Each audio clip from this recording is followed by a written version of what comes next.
We'll call the meeting back to order, please. I think where we took our break, we were done with the parties involved's comments. We'd like to take the public's comments. So anybody in the public that would like to address this item, please bring yourselves up.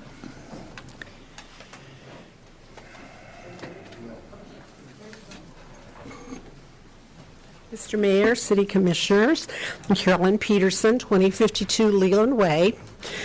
I stood before you 183 days ago on April the 23rd, and I think we're farther in the hole than we were then because there are way more things on the table. In those 183 days, 51 officers in the United States of America have been killed in the line of duty. One of those in Kansas, in Wichita, and thank the Lord, none in Salina, Kansas. That very well could have been, it very well could be. A lot of that depends on how much we're able to train our officers here. And I know this is going to draw some smiles, and I'm going to tell you a little analogy, but at the end of the day, the moral to the story is the same. I'm going to a big event, and I'm going to treat myself to a new outfit. And I know how many dollars I want to spend on that. It's quite a bit because I want to look really nice. So I go to the store and I look at the things that are in my price range. All of a sudden I spot it for a sale sign over across the store. And I think, I think I'll look at that. I bet I can save a little money. So I go over there, found something I really like, but it's not my size. And I look at it and I look at it. It's quite a bit of money. And I think, oh, I know a great lady in Salina that can alter that for me. It'll be just fine. So I pay less. I go to the alterations lady, take it in. I said, it's way too big, doesn't fit. She says, let me fix it for you. When I go to pick it up, it costs a lot of money. And I realize, gosh, I should have bought the thing that fit. And I go home, I take it to my closet. I'm not happy with it. It just isn't right. It just isn't what I wanted. The moral to that story is the same as the moral to this story. Buy what you set out to buy. One size does not fit all.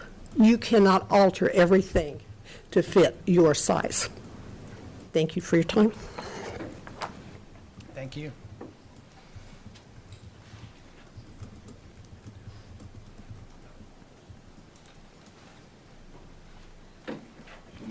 Randall Holm on Custer Street here in Salina. I think it's wonderful that Tom is giving you two options instead of just the one option on North Street, because personally I think that's where this facility needs to be, either in his building or on that lot. You're looking much closer to the police station, which for most training purposes could put it a lot closer to officers working or coming into work than clear out in South Salina. Response time being more centrally located in the city will put it closer to the potential of most incidences in the community because it's centrally located, both for the officers to get to it and for them to respond to an emergency in a situation.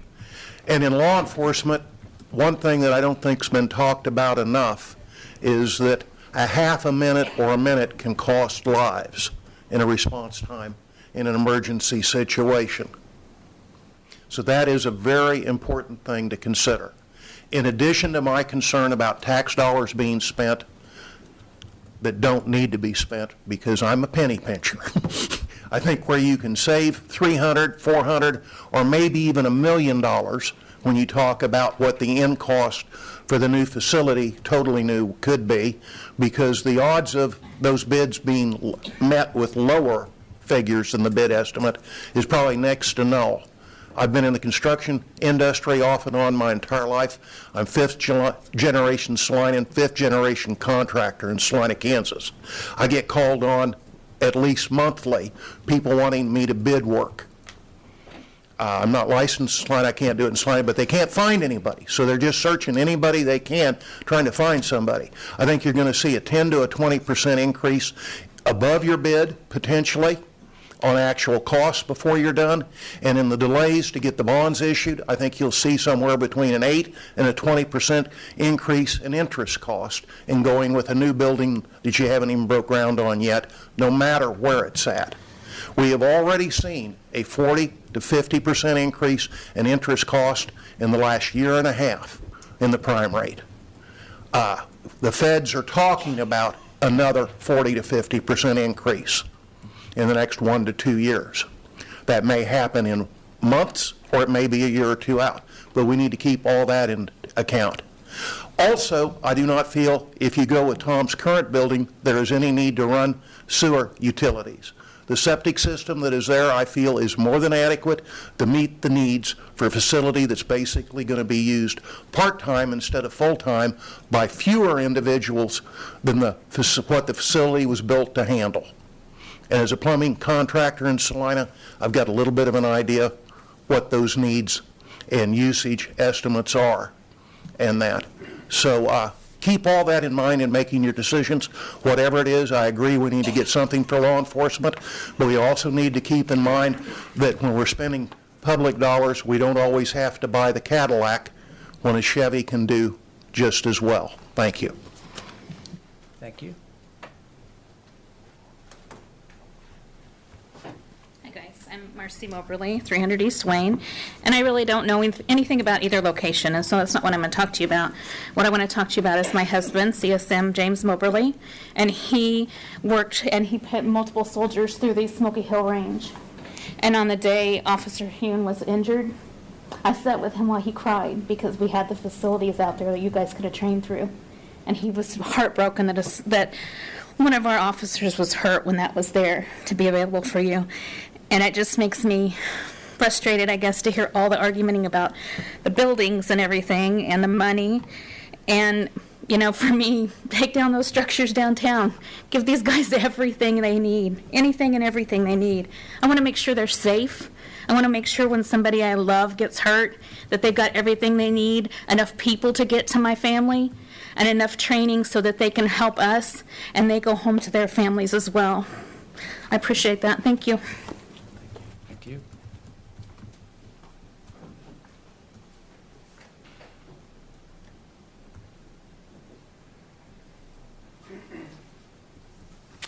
Good afternoon. I'm Lucy Larson, 214 East Key, Salina.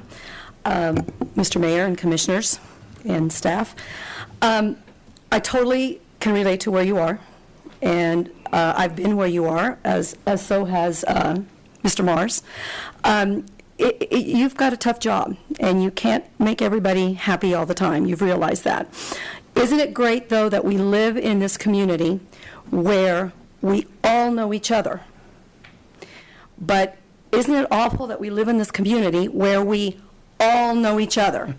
We are at the same restaurants, we go to church together, we see each other on our daily work routines, we do business with each other, and then yet you come to these kind of meetings where you don't want to step on anyone's toes, you don't want to hurt anybody's feelings, you've got the citizens that are relying on you to make those good decisions for them and spend our money wisely.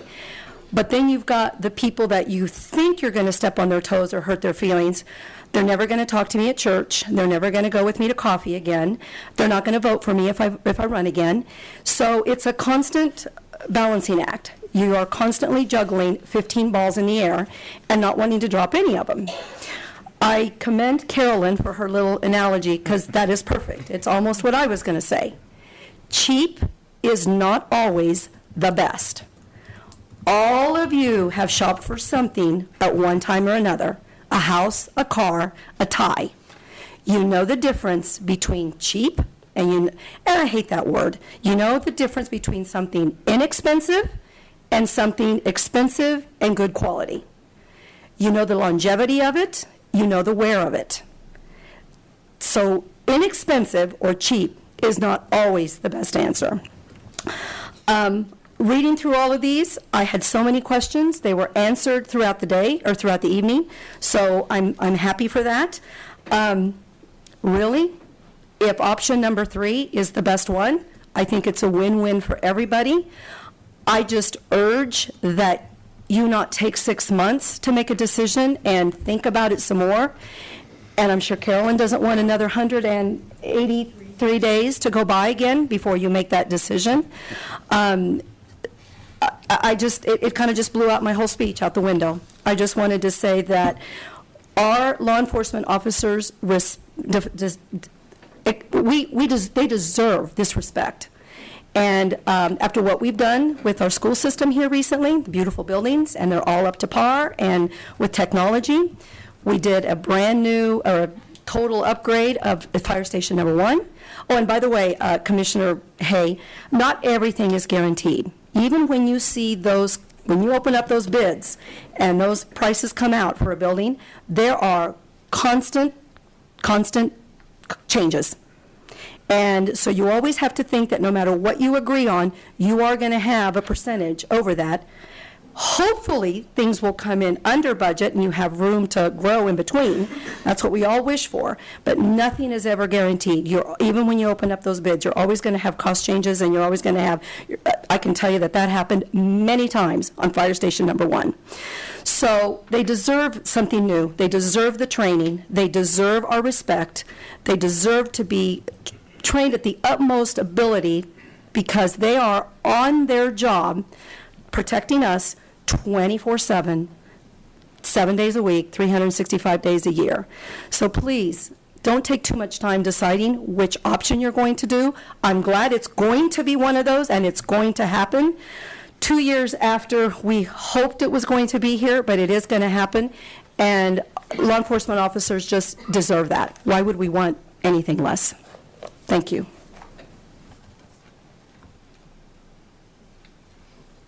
Anyone else, please?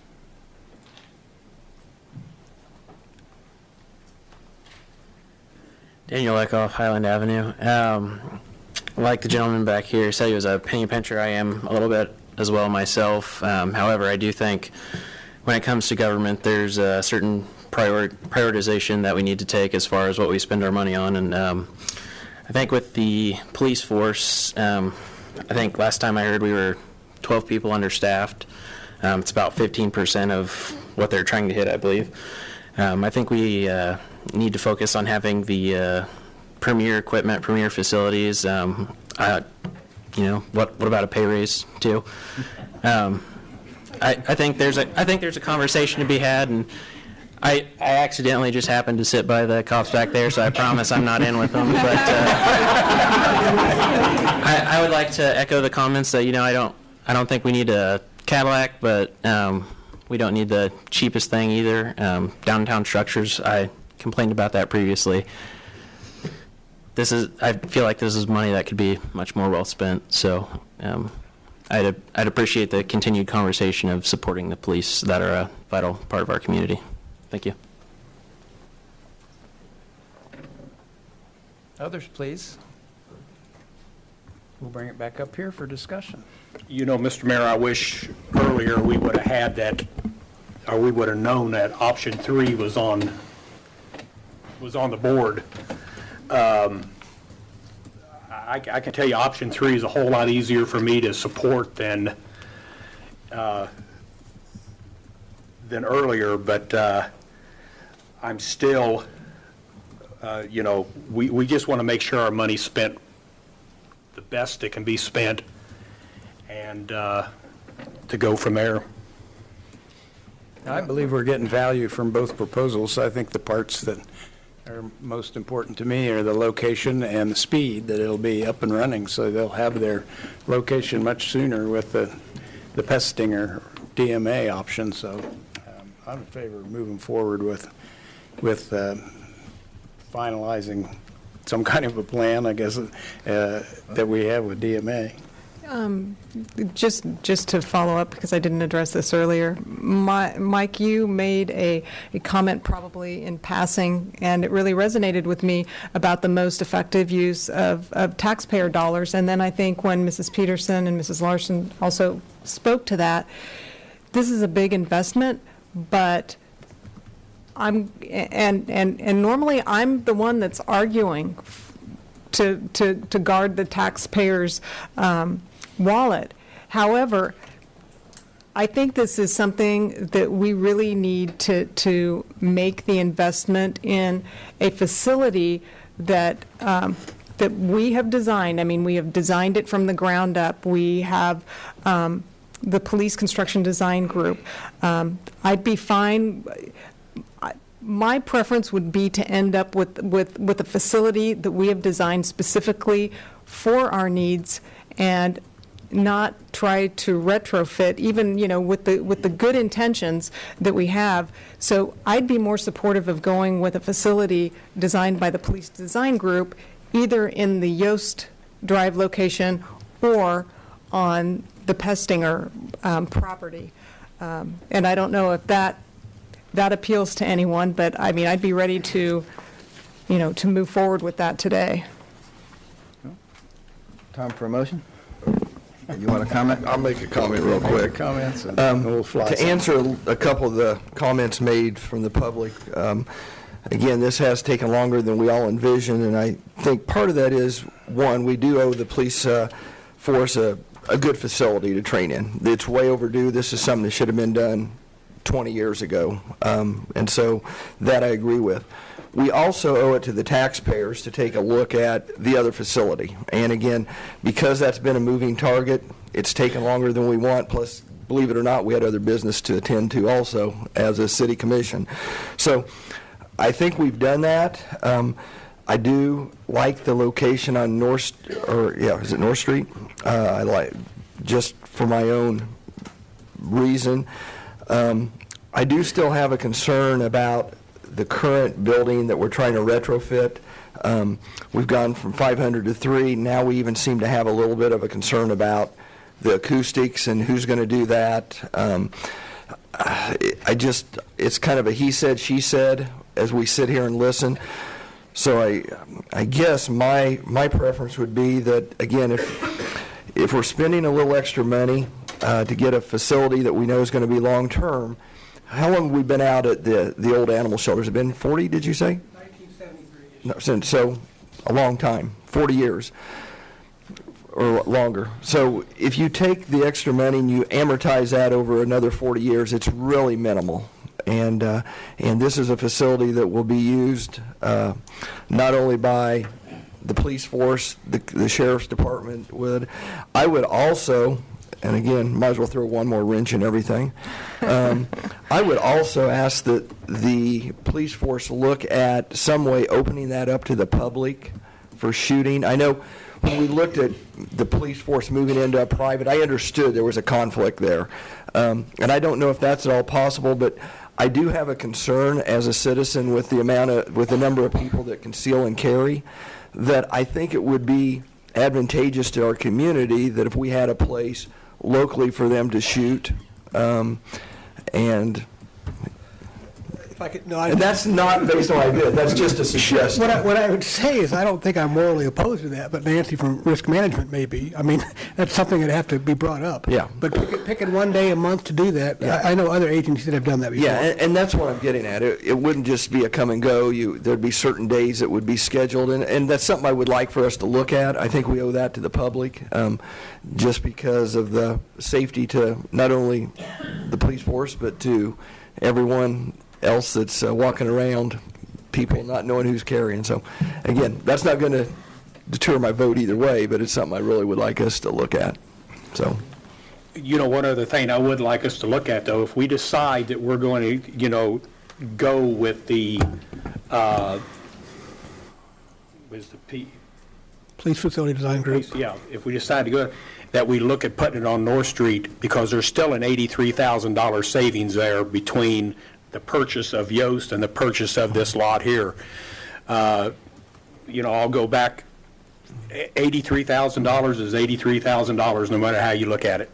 I guess we'd have to look to Mike to see if we feel like there's that savings. I don't know if that's with the cost recovery. I don't have any reason to doubt that, as much as it'll take splitting the lot and reaching an agreement on the terms, and we'd have to bring that back to you. But if you could provide us... Well, maybe as a first step, if we can get consensus. Consensus on the location, I would like then we to- could discuss the facility. I would move that we direct staff to prepare whatever needs to be prepared to entertain what's been called option 3, but purchase the lot from Mr. Pestering on North Street and build the police design facility on the lot that would be sold to us next to the center fire range. Second. Been moved and seconded. Is there discussion? So the motion is to direct staff to purchase that open lot on the Pestinger piece. No other discussion. All those in favor, say aye. Aye. Opposed? Nay. So that will pass 4-1. And is that enough direction for you? Certainly. We'll get started in that direction. All right. Thank you, everyone, Thank for you, helping us everybody. get to this point.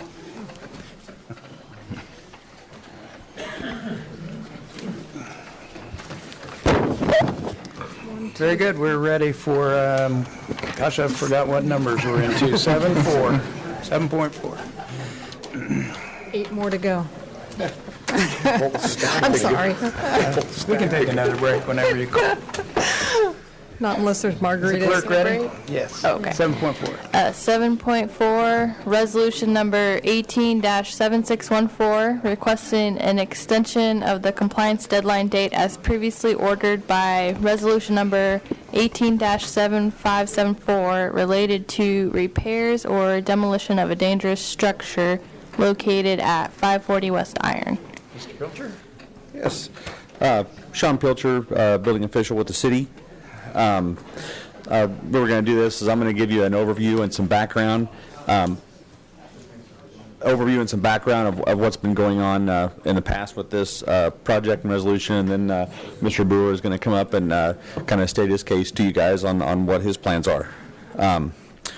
Prior to beginning the statutory dangerous structures process, Mr. Brewer received a violation notice on October 21st, 2016 for broken windows on the property, and there were squatters living in the back apartment. The property owner did not respond or comply with the abatement order, and the city subsequently boarded up the windows. Housing assessment report was mailed to Mr. Brewer on February 28, 2017, with a deadline to make repairs August 29, 2017. Repairs were not started during that time. June 4, 2018, City Commission adopted resolution to set a public hearing date for dangerous structures. June 8th and June 15th, the resolution was published in the Salina Journal.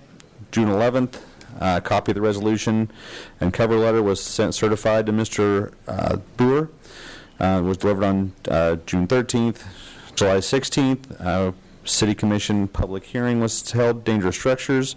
The report was presented regarding the conditions of 540 West Iron. Mr. Brewer did attend the public hearing and presented his case to the Commission.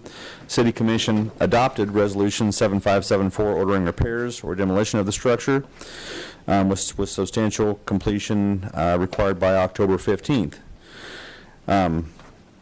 Moving forward to more recently, Mr. Brewer has worked with Community and Development Services staff in September of 2018, and he applied for and obtained a permit to replace the roof and covering of the house. No other permits have been applied for, and no other work has been started or substantially completed.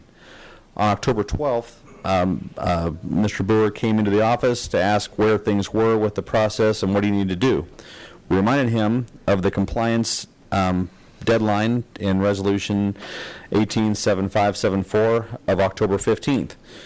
Mr. Brewer indicated that at that time he would need an extension and that he plans to continue work on the house and make repairs as time, money, and weather would allow. Mr. Brewer could not give development services staff a timeline for the completion of said work.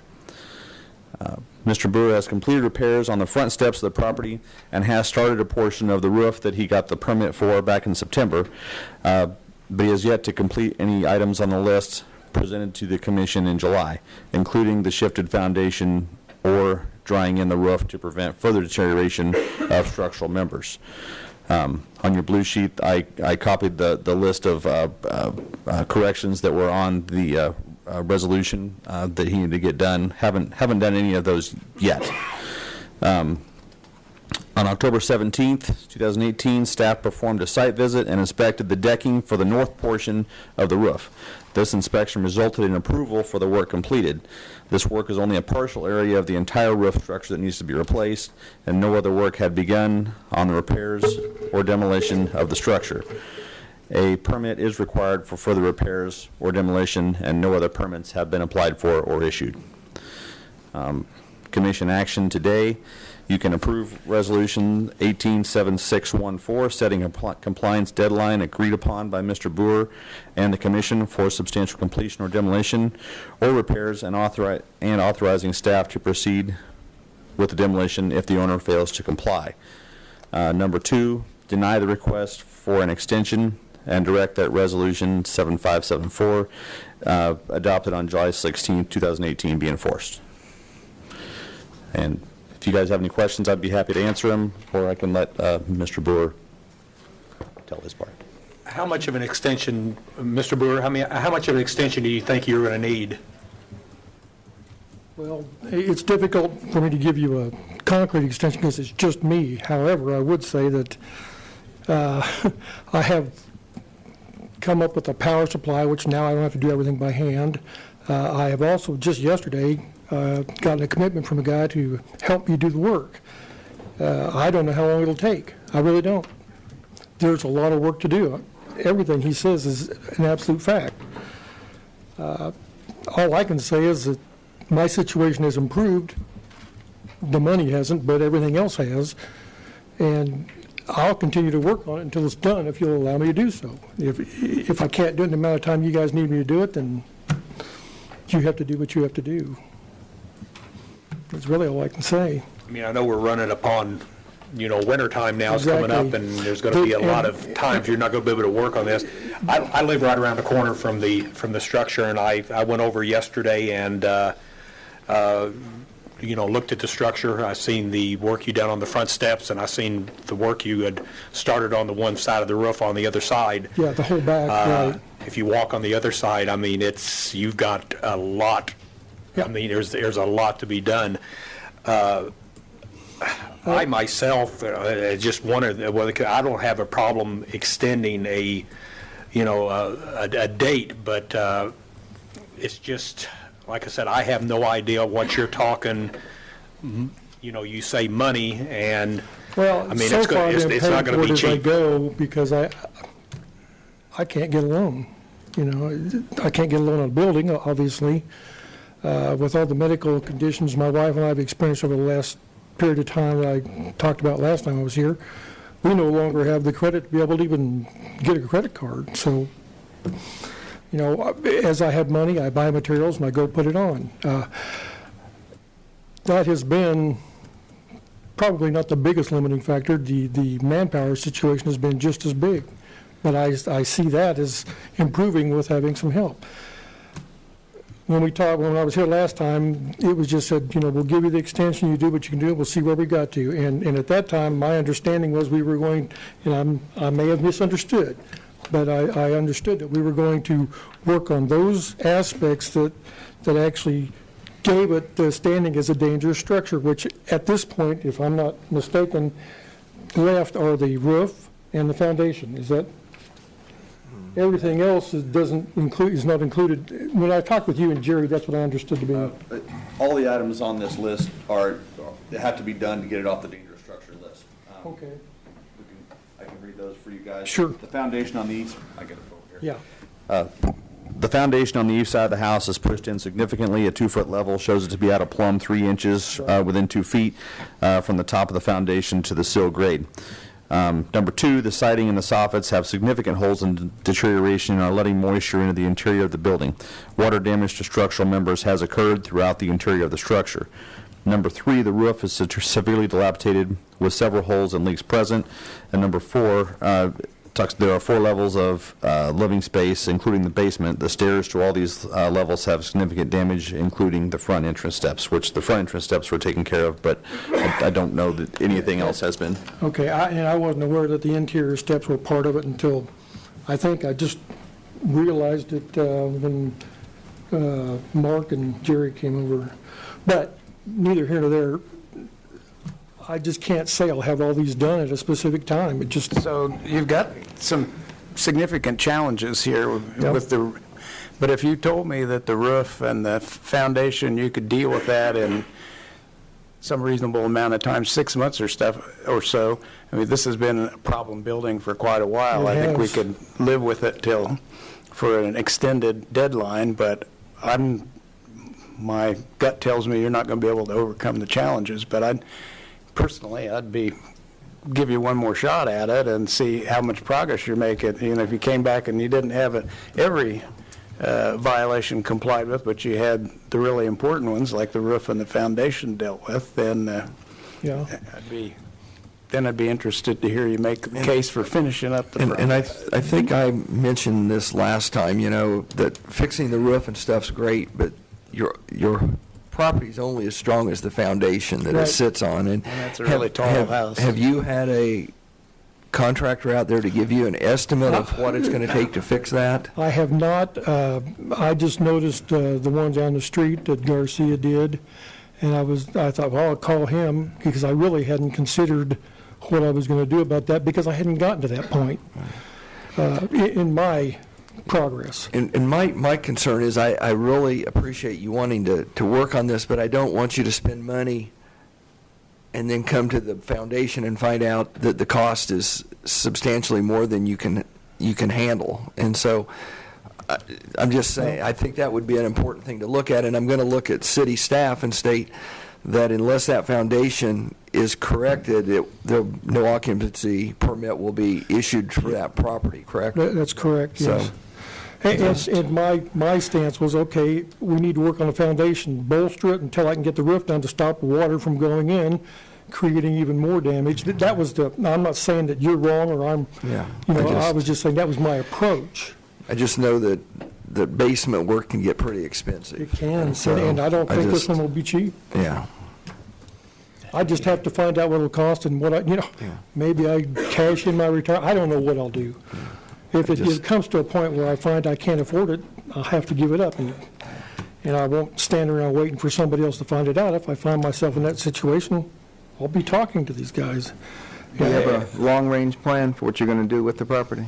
My intent was to get it to a point where it would actually be a viable building so that someone who could afford to could take it over and turn it, that was at one time was a really nice single-family home. I've talked to some of the neighbors around there, and apparently it was quite a house at one time. Then through other owners, it got turned into an apartment complex and went from hand to hand, and then came to me, and I made some stupid decisions, and it is where it is now. And I just would like to get it back where it was. I'm just curious. I don't have the construction background, but in a situation like this, is it generally wiser to put money and resources into the foundation first or the roof first? It's kind of a toss-up. You have to determine. Now, we may have a difference of opinion here, but it seems pointless to fix a foundation when you have water coming in destroying the foundation. But it also is not smart to not pay attention to the foundation while you're doing the work, so you don't have the foundation crumble under you, which is why I was leaning toward bolstering the foundation until the water could be handled. Mr. Brewer, if I understand, you're capable of doing the roof work, but you'd have to contract out the foundation work? I could probably do the foundation work, but it'd take me longer than the roof. That's a big job.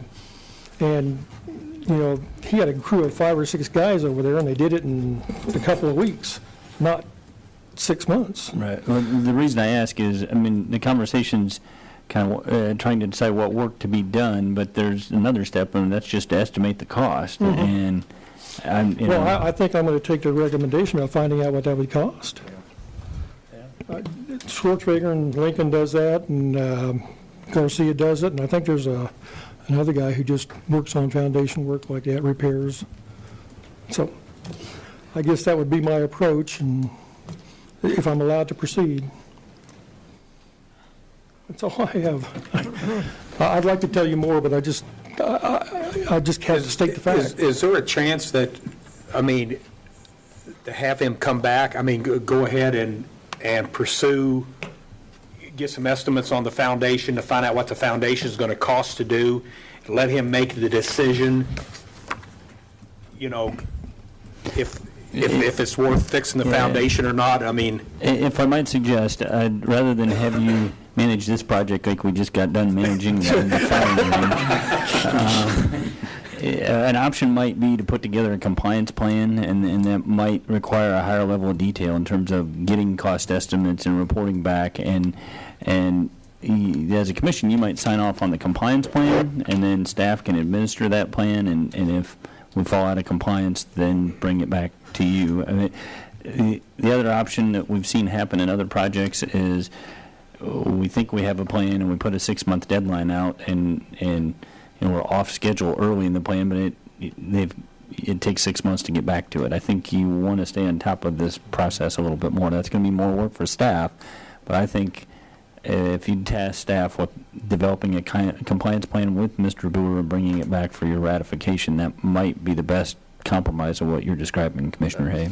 Yeah, because, I mean, we've had violations going back to 2016, and I hate to seem unsympathetic to your plight, but I feel like we need to figure out how we can get some progress made. I mean, if you had said, I've got the bid, I'm ready to start on the foundation, it'll be done February 1, or heck, even June 1, I'd be more inclined, but absent some sort of a plan that, once we deviate from that, then it just proceeds directly to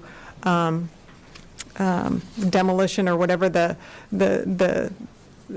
next step is. I'm just concerned that, I don't feel like we're doing you any favors either by, getting you up here every few months so absent a plan, I would concur with staff's recommendation not to extend at this point. Where we sit right now, we just need a date. We could just name a date in the future for his full compliance. And if we made that shorter, and we kind of agreed amongst ourselves that we'd give him the opportunity to come back and give us a plan. So we heard some hard numbers, whether that's 2 weeks or a month from now. I don't want to pull a plug on anybody's property, and I'm not comfortable with that at all. He needs to be given every chance to comply, but that might save some staff effort on reconfiguring the whole thing. We just give him an extended deadline and talk again in a month. Work with Sue or whoever. If it's what they want to do, they can extend your deadline to 30 days, and knowing that full well that you won't be done with the project by then, but you could come back at that time to probably request a further extension and have a plan in place for them to get their head around. I see. My thought is it gives you a chance to find out what it's going to cost you to do that roof, what it's going to cost to do that foundation, and then you'll have to let your own economics be your guide of what choice you want to make.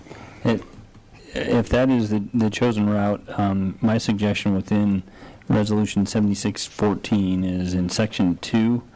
The owner is directed to, it currently reads, the owner is directed to diligently prosecute the repair or removal of the structure and to make the premises safe and secure.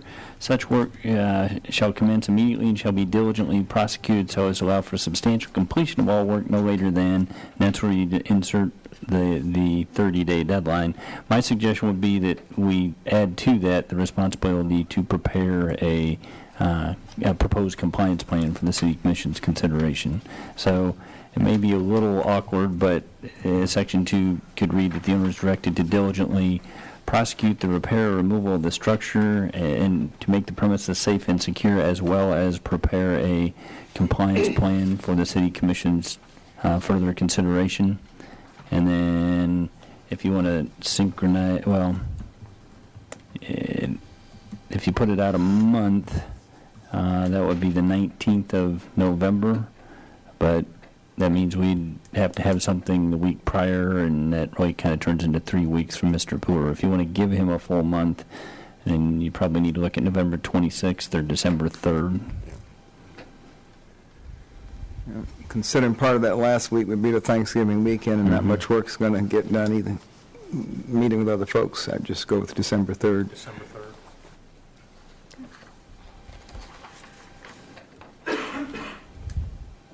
Sounds good. We didn't take any public comment on this item yet, but and we're still at the staff. I would have one question on this, and I don't know right now I have part of the roof prepared to seal it up so there's no more water damage inside.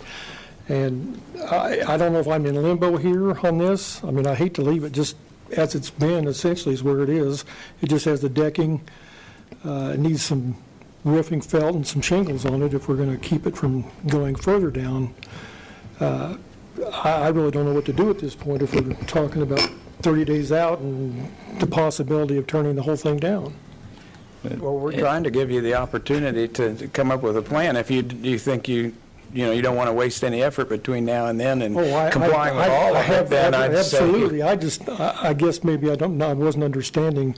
Is this an okay for me to go ahead, or is it just up to me? It's up to you. Okay. You I have didn't realize to that. do said work. So Okay. I didn't know whether I was being limited to just doing the proposal or what. I guess I misunderstood. What would the elements of a compliance plan look like? Because, I mean, just from my perspective, what I'd like to see is progress toward a measurable goal. Sure.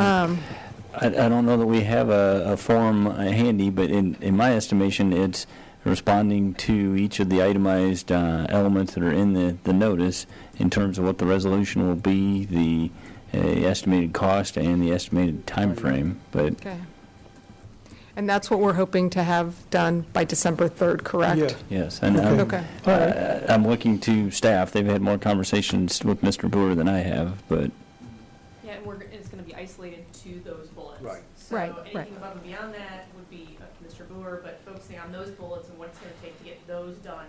And then I think looking at what that time parameter looks like, cost, availability to resources, things like that. And then that puts it in front of you to go, yeah, that's too much time, doesn't look like it's doable, that looks like it's plenty of time, that kind of thing. And Mark, you have a list of those bullets? Yes, I do. Okay. but I guess the one other observation is we've talked about the amount of time that Mr. Brewer has, but if you're going to get bids and to turn those around, that time can get away from you pretty quickly. I'd suggest to get working on the bids first thing so that we then have enough information to put together a compliance plan.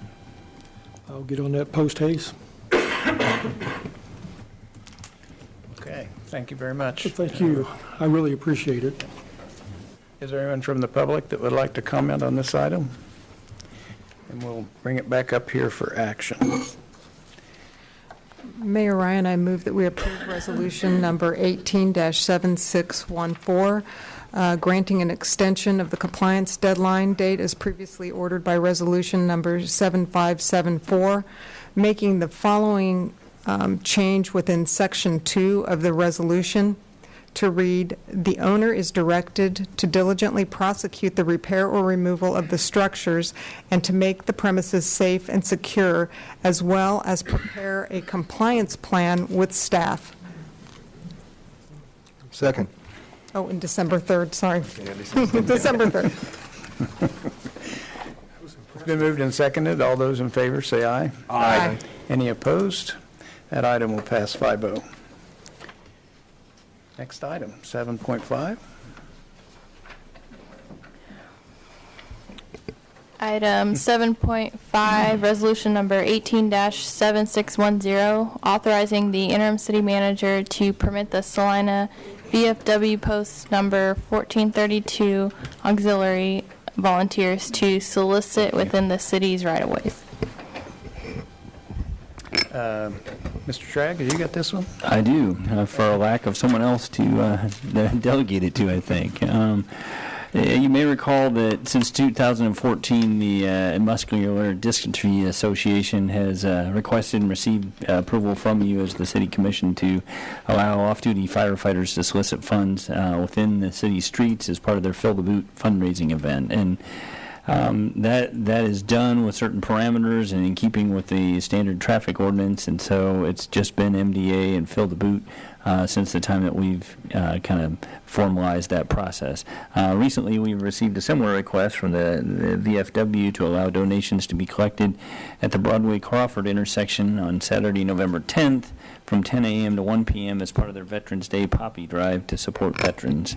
And so the Kansas League of Municipalities annually prepares the standard traffic ordinance, and it's just kind of a compilation of statutory changes to the traffic laws, and there is a provision that no person shall stand on a highway for the purpose of soliciting employment, business, or contributions, and they define the highway as every way or place where whatever nature open to the use of public as a matter of right for the purpose of vehicular travel. So while you hear highway and you think that means one thing, it's very much more inclusive than that. So it goes on to say that the soliciting of contributions shall not be prohibited if such person or organization has first obtained authorization for such solicitation. And so your prior direction as a body has been provided to staff was to create a framework to allow that type of activity, and staff was clear that a broad framework was necessary because there is privilege that attaches in terms of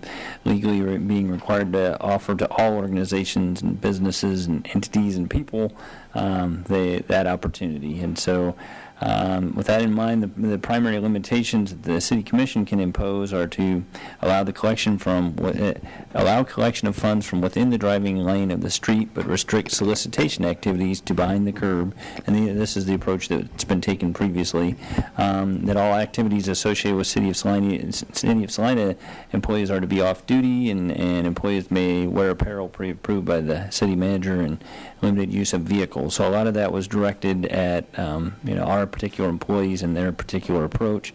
We did also then try to require a reasonable safety plan, and that all persons taking part in the collections must be over the 18 years of age, or be at least 18, I'm sorry. So location, date, and time are subject to your review and approval, and the attached resolution relates to those considerations, and the resolution limits participants to include only volunteers and requires that the city be provided a certificate of liability insurance, which hopefully that's not problematic, but it can be for less organized or less formal groups, and that a special permit application must be completed. So the question comes up, why do we have to allow this, or why do we have to be so formal about this? But from a First Amendment standpoint, the sidewalk and the right-of-way alongside a street is a public forum, and it's subject to only time, place, and manner restrictions on speech, and whether that's personal, political, that type of thing. And so the street itself is not a forum, such that otherwise protected speech can either be prohibited or permitted pursuant to the traffic ordinance, and consistency is the key in terms of us lawfully administering that. So with the MDA example, there's an expectation that we need to be consistent among other organizations. So there's no cost for this action item to the city. The alternatives that we've identified for you are to adopt the resolution as it's been prepared, to allow solicitation within the right-of-way within the parameters that we've described. You could not approve the resolution at that time, and if that's the case, then we may need to talk about our policy overall for consistency purposes. And if you wish to allow the activity as requested, then alternative number one is the appropriate action. And then somewhat related to this, I would like to discuss with you whether this is something you wish to delegate to the city manager rather than hear these type of requests on a regular basis, but that's separate and distinct from this action item. So with that, be happy to try to answer any questions. So this is a one-time event? Well, our approvals are event by event, yes. Or if they want to repeat it, they'd still have to come back and get Yes. permit again. Yep. Hopefully the city manager. Up till now, is the muscular dystrophy the only one we've allowed to do this? Yes. Yep. The reason I hesitate, they're the only ones that have applied and we've allowed. I can't say that there hasn't been some other activity that we were unaware of. Do you think this is going to open it up, though, to more? Well, in all honesty, that was staff's expectation when we first did it back in 2014. And so MDA's been the only thing since then. Hard to say, but that's back to that precedential nature where if we're going to allow some, we need to be prepared to allow all. So I can't say that there won't be more.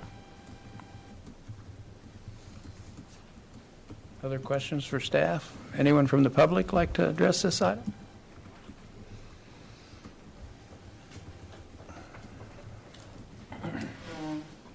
Yeah, Norman, Mount Salina. this isn't only an issue here just in the city when you're allowing things to do this and you're involving the government. The state of Kansas right now is in a lawsuit because they are allowing issues like this. So I'm concerned about liability issues. The Fish and Game Wildlife Department, they allow young people to drive a jet ski at 12 years old. Now they've had accidents. They're in lawsuits. So don't now open up that can of worms too big. Thank you. Are there others? Bring it back up. Oh. One more suggestion. Oh, sure. No, that's on 7-6. Okay. Well, I think we can bring it back up here. And Commissioners, is there action here? Mayor Ryan, I move that we approve resolution number 18-7610, authorizing the interim city manager to permit the Salina VFW post number 1432 auxiliary volunteers to solicit within the city's right-of-way and direct staff to develop a process where the city manager's office can approve these permits on an event-by-event basis. Second. Been moved and seconded. All those in favor? One question. Discussion. In this STO, does it require that solicitation can only occur when the light's red for those cars? Mr. Bankson may have You reviewed can only more recently than me. solicit cars Right, standing, because accidents occur when you try to get cars to slow down and throw them. If the car is sitting still, then it's not a big issue. But I don't know off the top of my head. Do you have it available, Greg? I don't have it at hand, but I'm from recollection. In fact, what you see there in the narrative conclusion, that is the extent of the 69D, where the solicitation being available on a permit basis that is the extent of what the STO provides in that regard. So that could be an element, I suppose, of a regulatory. It would be a manner restriction, wouldn't it? So it would be within our purview. Could certainly be. so if it became an issue, it's something we could address above and beyond the STO? Yes.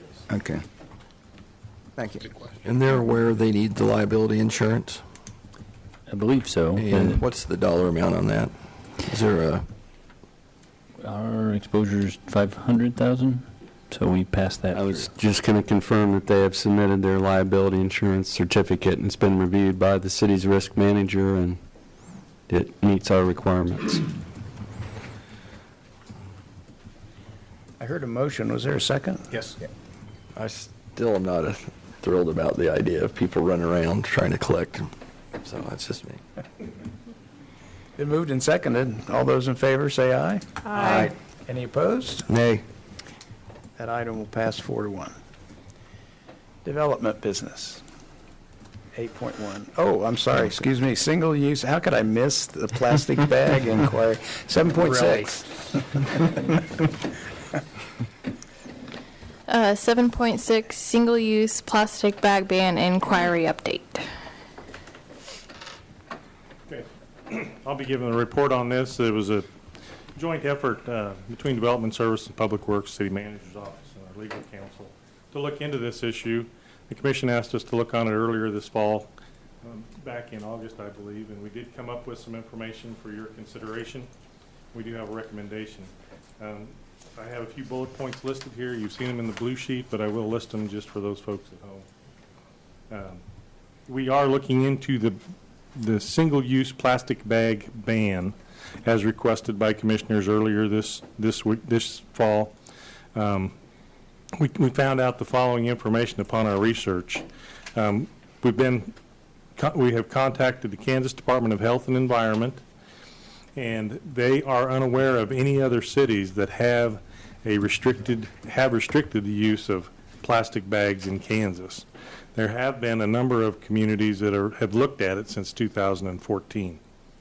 Other cities that have considered plastic bag bans include Prairie Village, Garden City, Roland Park, and Lawrence. And then we did attach some recent articles or some articles from that time period on what they were looking at and how they were studying the issue related to single-use plastic bags. In addition, Kroger Foods or the Dillon's companies have announced a company goal to utilize reuse bags or to eliminate single-use bags by 2025. That is a company that is a retailer, grocery retailer that's centered here in Kansas. So that is, I guess, some good news. Our legal staff did take a look at this and wanted to verify that we had the legal authority to adopt an ordinance to prohibit local businesses from offering plastic bags to customers under Kansas law. The memorandum from our legal staff is included. There are no direct statutory or case law authorities to support the bag ban under Kansas law. However, the city's police powers, as exercised through its home rule authority, provide a procedural framework for prohibiting single-use plastic bags. The legal defensibility of a bag ban would depend on whether a rationale and nexus exists between the bag ban and localized harms caused by those single-use plastic bags within the city. So there would be some connection that would need to be made between the local harms and the exercise of our police power. We have contacted other cities as well as other states. I didn't include the information, but there are at least a dozen other states where cities have tried to enact a ban, and the lobby at the state level preempted the local level. So there are at least 12 states that have a preemption where they have banned a plastic bag ban. So it's an unusual situation. There are only a couple of states that have a current statewide active ban, California being one of those. But there are some isolated cases where cities in other states have effectively prohibited the use of single-use plastic bags. It's really difficult to estimate the fiscal impact on the city and the economy as far as retailers having to restructure their bagging operation, their packaging and shopping. We didn't go to the extent to research that. It would need more specific information on what you were actually going to allow, the time frames and those kind of things. It does conform with the Goal 7 with the city, where we recognize the importance of a healthy community and our natural resources and make practical efforts to preserve them. There's so much information out there right now. Our recommendation is, with very few communities having been successful in implementing single-use plastic bag bans nationwide, and none so far in Kansas, many cities and other states have tried and have been preempted by ensuing legislation at the state level. That prohibits any local legislation banning the use of single-use plastic bags. The additional expenses incurred by businesses to retrofit their businesses or use some sort of other packaging, or fees or fines associated with that, are hard, if not difficult or impossible to estimate. There have been strong lobbies in other states as far as a moratorium or a statewide preemption. This issue has been studied in Kansas since 2014, and it pretty in-depth studies as far as local ordinances and local retailers. And if we did want to move forward with this in Salina, I think we owe it to our citizens and our businesses to do a much more extensive research, polling, and acceptance of public input on the issue. With so many things up in the air right now and with so many other competing interests, at least in our world here, it's our recommendation that we postpone this, at least on the immediate level, and continue to watch it on a national level. And if things shift, then we'd be more than happy to do some more work on it for you. Do we? I think the answer is yes, but I don't know the name. Is there a local group in town that could do some of the legwork? Just using the smoking ban in 2000, the initial groundwork was done by organizations other than actual city staff. I think we need to look into that. I mean, I've done some legwork within the last week. I contacted J.R. Clays with the with our legislature to try to ask him if there was any problems statewide or state, if we would even consider or ask. And he got back with me. The first thing he asked was what we were going to use to replace the plastic bags, and I told him either paper or cloth bags. His only reaction was space-wise about how the businesses would, the difference in storing paper and cloth versus the plastic. But he said there was no, didn't see any problem statewide with it. You know, it's, I don't know if you've ever been out to the landfill and pulled up to the landfill to go dump and look at the fence out there. That's not Christmas decorations on that fence out there. That's plastic bags. And the gentleman out at the landfill told us before that, you know, they spend anywhere from, you know, just many hours cleaning that fence, taking care of the plastic bags, getting rid of the plastic bags off the fence and everything else. That's not including the ones in town that you see. Anytime we have a good windstorm in town, plastic bags are everywhere. No, there's not been anybody else in Kansas that's done this, but, you know, we can be the first. You know, I'm not looking at something where we're saying, you know, to adopt an ordinance and say, okay, we're going to ban plastic bags and then we're going to make it effective, you know, next month. I like to see it researched and take a look at, and we look at, you know, implementing something like this in January of 2020. That gives the businesses time to research what they need to do. You know, a lot of the places that are big as, you know, Kroger, Walmart, you know, they offer the paper bags. I just think it's something for the environment that we need to be looking at.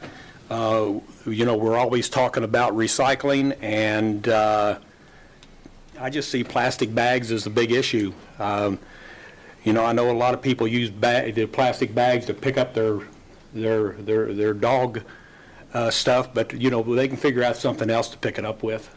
But I think that we need to further look at this, and you know, if we need to do some more research, fine, but I really think it's something that this city needs to move forward on, and if we're number one, we're number one.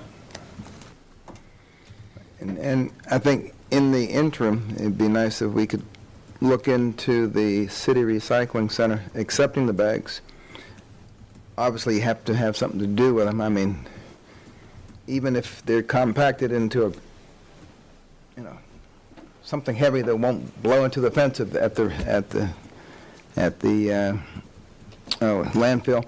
But if people had a place to get rid of them, at least until we figure out how to eliminate or reduce them, there wouldn't be an environmental hazard.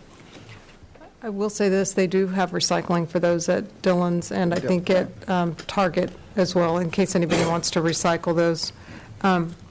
I guess my feeling is I think this is a great goal to work toward, but right now with the complexity of, especially if it's falling to Mr. Kowach, you've got a lot on your plate in terms of the downtown project, and I hate to take focus away from some of these issues.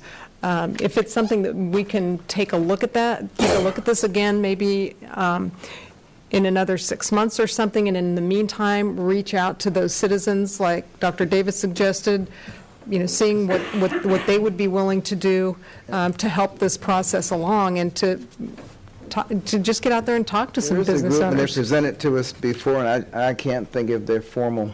Rallying for recycling, maybe? No? It might be. I'm honestly can't remember, but you know, I think a group does exist that might be able to be called into action to at least start the process of looking and communicating and saying what options Rally are. for recycling. Waste Committee take any interest in an issue like this? Jim may be able to speak to that better than I can. Jim, do you have a sense of the Solid Waste Committee's receptivity to taking this issue up, or kind of There's some researching more it? research that could be done on it, but ultimately it's what you want to implement. I don't know that the Solid Waste Committee is the right place for ownership of something like this. We look at them as more of a policy, looking at our plan type purpose. I think there's some folks on that committee who are looking for Voice to be more involved. right, want to be involved. And if not, the recycling someday, club right. or something, maybe as far as a local sponsor to help work with it, that's one avenue that we did not contact, so, and we could. I'm sure Commissioner Hodges is concerned about asking staff. Yeah, I'm kind of with Mr. Koch. We have enough on our plate now. I don't think we need to be looking for something else to do. Not that this isn't something we can review in the future, but again, I think it's going to take a lot of staff time. I think it's going to take some legal time to look into this as to what our options are. It's going to take somebody a lot of time to go out to, we're not just talking about Walmart and Dillon's. There's a lot of stores that use those, and we need to look at how it impacts them, how it impacts the community. So I don't think it's something that we need to have a knee-jerk reaction on right now. It's something we can kind of put on the back burner and maybe kind of look to the future if we want to, but it's We don't need not. to take action as a group. Right. There wouldn't be any objection to Commissioner Hay and I discussing this with the group? Nope. If Absolutely. one That'd be thing We that I wouldn't be would, committing any city resources, but just to see if one there's thing that I would interest. point out, and Jim touched on in his report, is the authority to do this lies with a localized health issue. So when all is said and done, you as a governing body are going to have to be prepared to essentially make some findings that the localized health impacts in Salina that necessitate a bag ban are, and I'm not saying they don't exist, but I'd hate to put a lot of effort into the mechanics of how a plastic bag ban works if you're not able to clear that hurdle. So that's that word nexus. So has anybody got any examples of those, and what authority we're held to if somebody doesn't agree that our Well, nexus yeah, I expect that Plastic counts. bags floating in a river would be a start.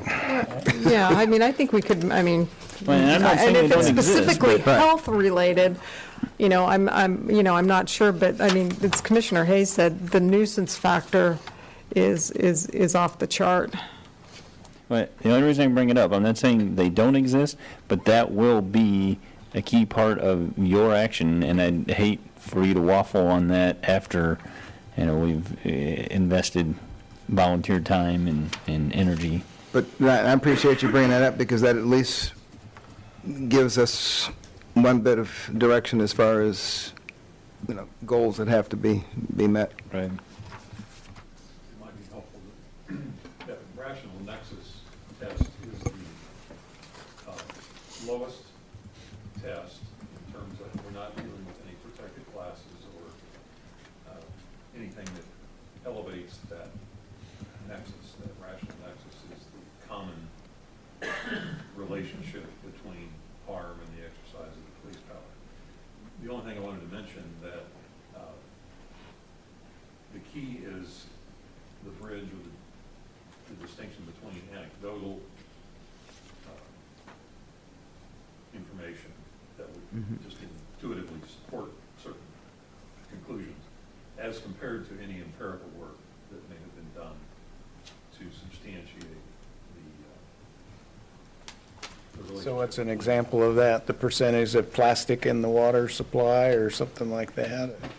Well, in medicine, we call it evidence-based medicine, which is certainly makes sense. The number of hours that landfill staff have to spend collecting bags or whatever, yeah. I mean, it has to be data. Yeah, that's, it just, that's what supports this rather significant step, and is the strongest response that anyone might attempt to challenge. Anyone from the public like to address this item? Yeah, make it a monetary issue. Norman Mantle, Salina, Kansas. I was standing in the checkout counter at the grocery store the other day, and that woman beside me, she says, "You don't charge here in Kansas for them bags?" She says, "I'm from California. We pay 25 cents a bag." So, and it is a health issue. It's a wildlife issue. And we get it out in the rural areas. Sure messes up on my machinery.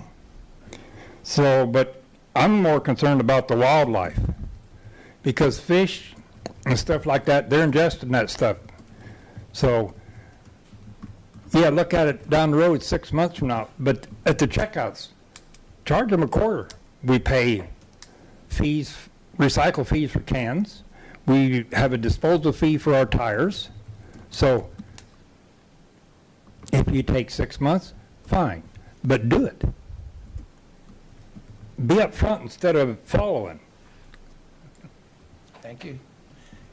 I was going to ask about the taxing aspect of that, and then we kind of got away. But can you do that locally? I don't know that we've staffed that through, so I don't know the answer to that question.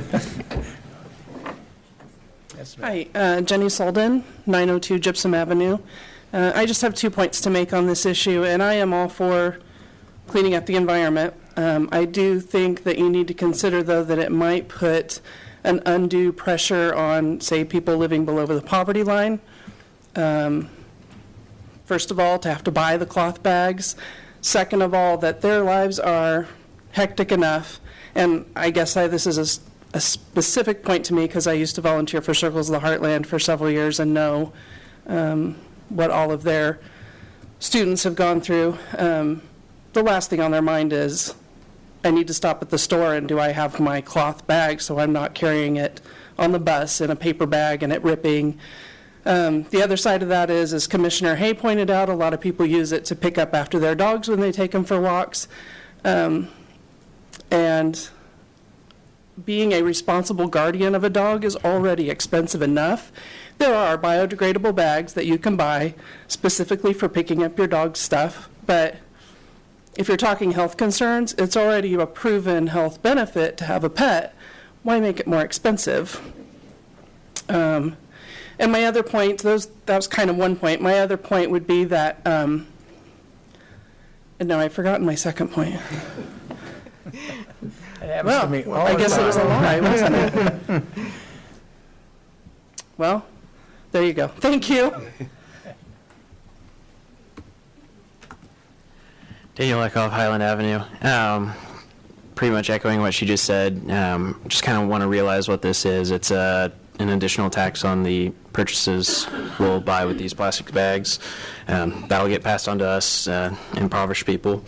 It's a tax on small businesses, like it was brought up. You know, they use the plastic bags too. As far as the point about recycling, plastic bags are just about the most undesirable form of recycling there is. So essentially what it's come down to now with China stopping buying so much of our recycling is that it's not cost effective at all to recycle plastic bags. I guess the last point I want to make on this is, you know, there's kind of a national shift to take care of stuff like this. So you guys have probably seen the banning the straws in California, as silly as that may be. You know, there's a national movement that way. Plastic bags, you know, even though that's what we see, that's really not a big issue as far as plastic waste. You know, if you want to save plastic, stop eating as much fish. Most of the plastic in the ocean comes from fishing nets and fishing gear. So I think an additional postponement measure for this would be, Kansas is one of 2 states that fully tax food sales, and there are a handful more that have some sort of tax on food, and there's a discussion to remove that. So I would, you know, prefer this be tabled until at least we can eliminate or reduce taxes on our food, as that's, you know, burdensome enough to the poor and impoverished. Thank you. You know, one thing I think we forget in Kansas, there's a lot of open land as far as you can see from one horizon to the other. Most states in this country aren't like that, and there's no space to put all this trash we keep generating every day.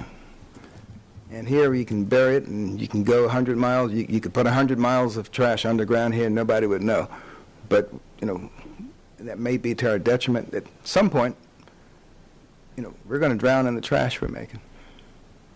And I know somebody else, somebody else can do it, but at some point, somebody's got to decide that they're going to be the first.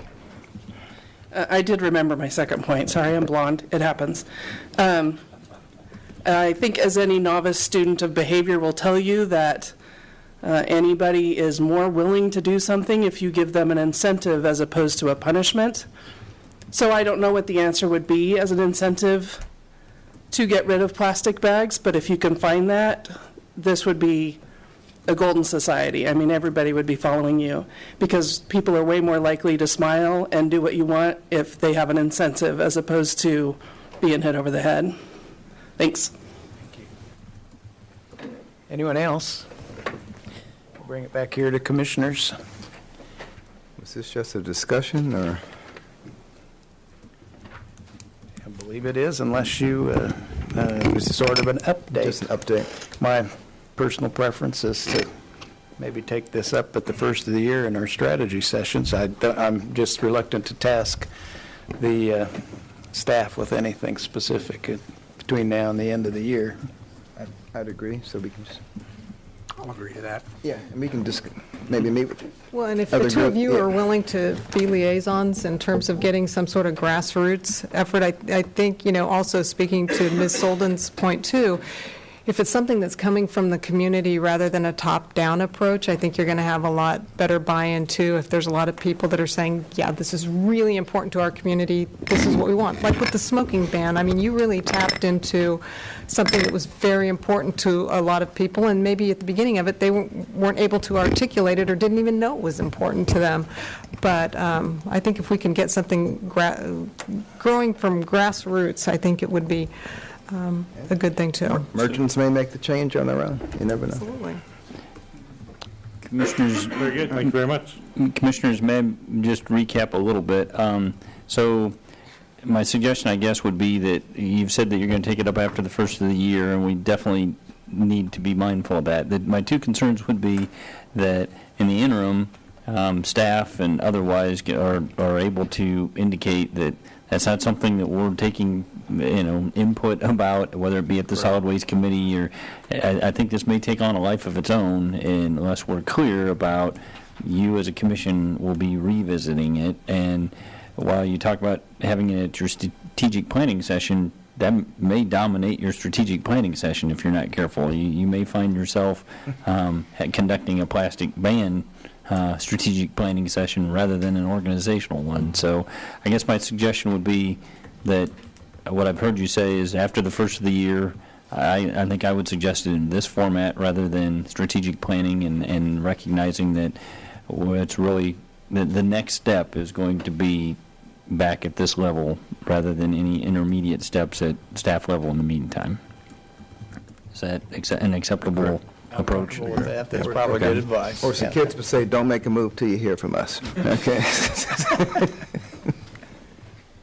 Did we have a 7.7 added to the agenda? Yeah. Yes, please. I don't have the updated agenda, but I have 7.7 in front of me. Clerk, like to read that? Item 7.7, resolution number 18-7616, authorizing the mayor to enter into an addendum to agreement with Development Strategies. Mr. Trey.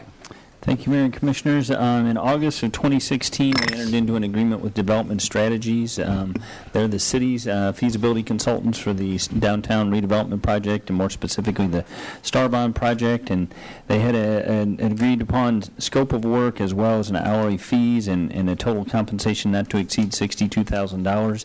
You may recall that they did a preliminary study on the front end, and then they were tasked with updating that study right as we approach Starbond issuance, and they've been doing that quite a bit here lately. In fact, I'd hoped that we would have been presenting a Starbond study session and general obligation or Starbond issuance option to you this evening.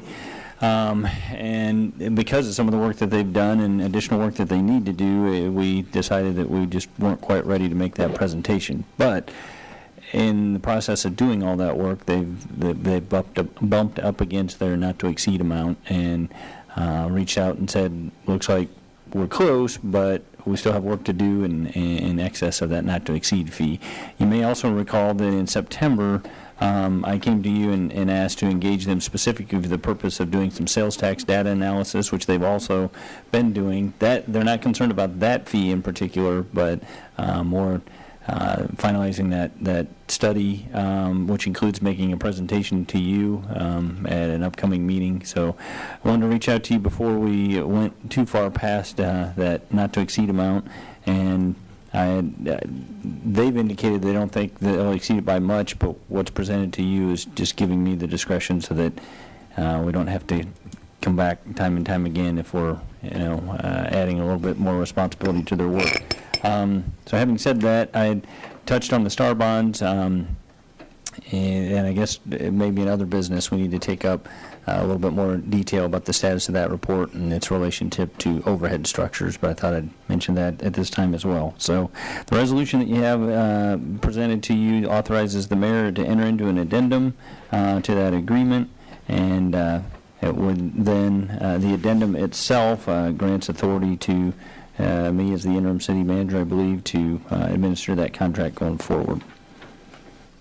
Be happy to answer any questions that you might have. Questions? So we're going from 62 to... They thought the number they threw out was 65, but they still have some work to do, and I haven't reviewed their work and tasked them with any more homework. So I don't think it would. This approach just authorizes an additional agreement with them as needed at an hourly rate, and I would administer the remaining work that they perform. Is there anyone from the public that would like to address this item? Back here to the commission, is there a motion on this or further discussion? I just want to say I think that this is probably one of the single most important documents that we are going to have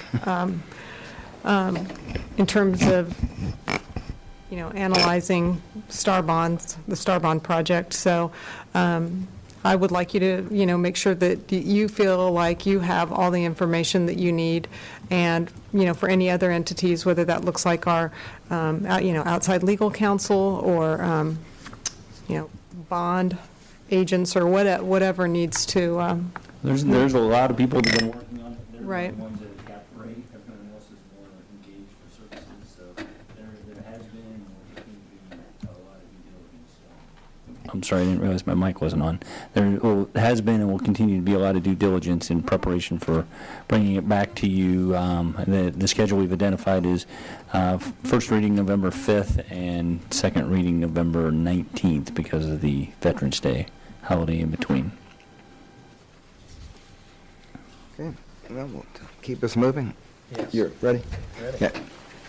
Move we approve resolution number 18-7616, authorizing the mayor to enter into an addendum to the August 15, 2016 agreement with Development Strategies, Inc. Second.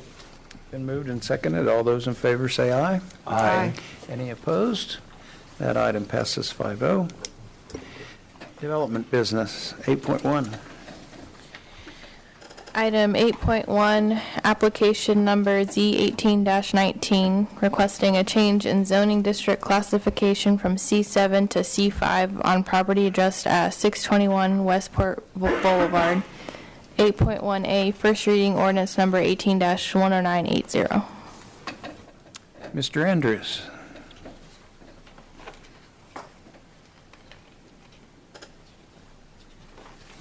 Thank you, Mayor and Commissioners. This application has been filed by Westbrook Baptist Church, and the property that is the subject of the application is a office building that's addressed as 621 Westport Boulevard. And back in 1975, there was a building constructed on this property, and the building that was constructed was a restaurant and club known as Big John's Steakhouse, and then it was later operated as Revel's Carousel. And in the intermediate time, the Planning Commission recommended and the City Commission approved the creation of a new highway commercial zoning district, and the idea behind that was to try to reserve or preserve properties that were near the city's interstate interchanges for uses and businesses that really needed the interstate access and exposure. And so the list of permitted uses in C7 was more restricted than in some of the other commercial districts. One of the areas that was remapped was the area in the vicinity of the Interstate 135 and Crawford interchange, and specifically the property that's subject to the application today.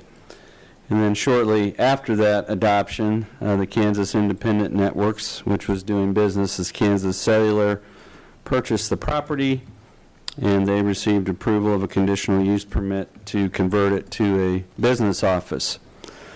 Kansas Cellular was then bought out by Alltel. Alltel was then bought out by Verizon, and the office building ceased to be used and was put up for sale. It was purchased by JRI Ventures, and they have most recently been using it as their business office. In 2018, earlier this year, the Westbrook Baptist Church of Hutchinson entered into an agreement to purchase this property with the intention of using it as a church facility for their Salina congregation. Their representatives met with the city's development review team. It was pointed out to them, which they were aware, that the C7 district did not allow churches as a permitted use, but the C5 district did.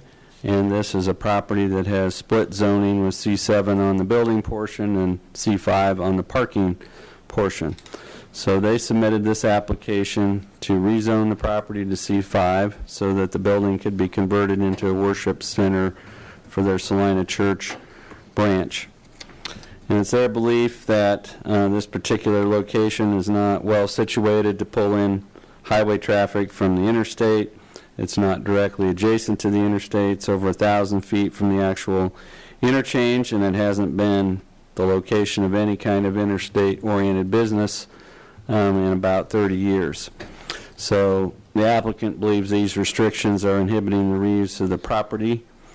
And so staff would agree that if you look at the historical use of this property, it's never really been eyed by the market as an interstate-oriented location, and it is divided east half and west half, and there is some advantage to putting it under one zoning classification with one set of use regulations. The property, the building itself, is suitable for a congregational type use. There's a parking lot that's paved and striped for 180 vehicles, and the C5 district is a district that's identified in the commercial land use category in the comprehensive plan.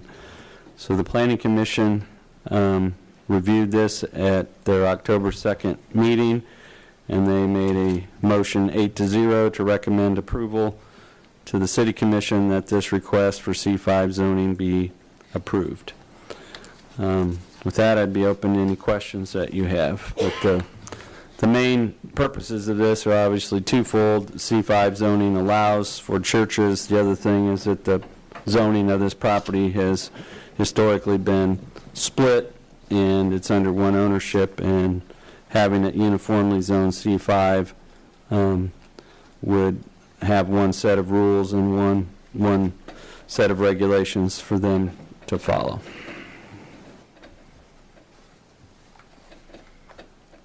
Planning Commission was unanimous in this? Yes, there were 8 members present and voting, and they all voted in favor of recommending approval of this request. How was the prior owner using it as a C7? The office building use is a conditional use in C7, and there was a conditional use permit approved to allow it to be converted from a restaurant and club to an office. And so that was done by Kansas Cellular, and it's been used as an office ever since. Other questions for Mr. Andrews? Straighten out any bad spirits that may be hanging over prior uses of this building now. Different kind of testifying now that from my college days out there. Anyone from the public like to address this item? I think you would be admitting your age if you said you'd been to Big John's Steakhouse. Sadly, I have to admit that. Bring it. If there's no one from the public that wants to address this item, then we'll bring it back here for action. Mr. Mayor, I make a motion we approve ordinance number 18-10980. Second. Been moved and seconded. All those in favor say aye. Aye. Any opposed? We pass that item. 8.2. Item 8.2, application number Z18-20, requesting a change in zoning district classification from R3 to C4 on properties addressed as 301 South 5th Street and 210 East Mulberry Street. 8.2A, first reading ordinance number 18-10981. Mr. Andrews. Thank you, Mayor and Commissioners. This is also an application to change the zoning district classification of property. In this particular case, the property is on the south side of Mulberry Street, east of 5th Street. I think you're aware that construction is underway on a new Homewood Suites Hotel at the northwest corner of South 5th and East Mulberry Street. Lighthouse Properties is the hotel developer. Their plans have gone through the Downtown Design Review Board process, as has the plans for most of their satellite parking lots, and there was a footing and foundation permit for the hotel issued June 21st. A full building permit was issued September 18th. In August, the city's Design Review Board approved or authorized the demolition of structures at 210 East Mulberry Street and their replacement with a surface parking lot. At that time that the application went before the Design Review Board, the board members and the applicant were informed that their action approving the plans for the satellite parking lot were contingent on the property being rezoned from R3 residential to a commercial designation. And so that application has been filed to change the zoning from R3 to C4 Central Business District. Your role this evening is to determine whether that proposed change in use from residential housing to surface parking would be compatible with the zoning and uses of nearby property or would have a negative impact on the surrounding area. And so what you see on the screen is their plan for reuse of the property. Surface parking lots are permitted use in the C4 district, so if this request is approved, they would be authorized to move forward with construction of the lot. In purchasing these lots, they had no interest in redeveloping them residentially, and they believe that these are no longer desirable home sites due to the changes that are taking place on the north side of Mulberry Street. And so because of the predominance of C4 zoning in the vicinity, including even south of this property down to South Street, staff believes that the C4 zoning being requested would be compatible with the zoning and uses of nearby property. And so with the removal of so many existing structures and changing conditions on this block, we don't think that the zoning change on these two lots will have any kind of impact on the surrounding area. And this property is within the Downtown Business Improvement District, and that further strengthens the case for C4 zoning. So at that same October 2nd hearing, the Planning Commission also recommended unanimously approval of the applicant's request for C4 zoning for these two lots. To clarify, a question that came up at the Planning Commission was, will these be public parking lots? And the answer is no, they will be private parking lots, and even though their parking exceeds the city's minimum requirements, they have indicated that the franchise requirements for the hotel franchise and also for Yaya's makes it important that these spaces be available, so they'll be reserved primarily for patrons of the hotel and the Yaya's restaurant. Questions for Mr. Andrews?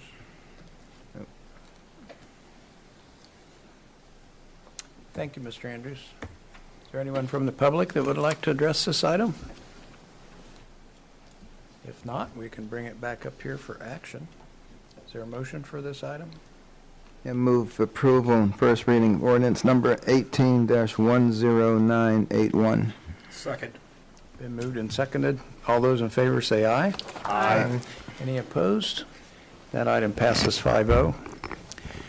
We are ready for 8.3. Item 8.3, application number Z18-21, amending Article 10 signs in Chapter 42 by adding new section 42-512, prohibiting the installation of new electronic changeable copy advertising signs and the conversion of existing advertising signs to an electronic changeable copy format within the city of Salina. Thank you, Mayor and Commissioners. This is a text amendment application that was initiated by the Salina City Commission at your August 27th meeting, and because of two things. One, the history on this, and the second thing being that, and Mr. Bankston can elaborate on this, but when we're dealing with sign regulations, we're dealing with First Amendment speech issues, which means that we're going beyond just the rational nexus findings for any type of legislative action that might be taken. But we have had billboards in Salina, most of which date back to the 1960s and 1970s. They've always been allowed. We have never expressly allowed what we would refer to as digital billboards or electronic changeable copy billboards. They are neither expressly permitted nor are they expressly prohibited. Our regulations are silent on the matter. As far as the static traditional billboards go, we've only issued 2 billboard permits in the last 20 years, so it's not, most of our billboards are quite old and in established locations. We had never received a sign permit application for a digital advertising sign until this spring, when we received applications to install 4 digital billboards on West Crawford Street. So we brought this matter to the attention of the Planning Commission. They agreed to initiate a text amendment to try to come up with appropriate time, place, and manner restrictions on digital signs.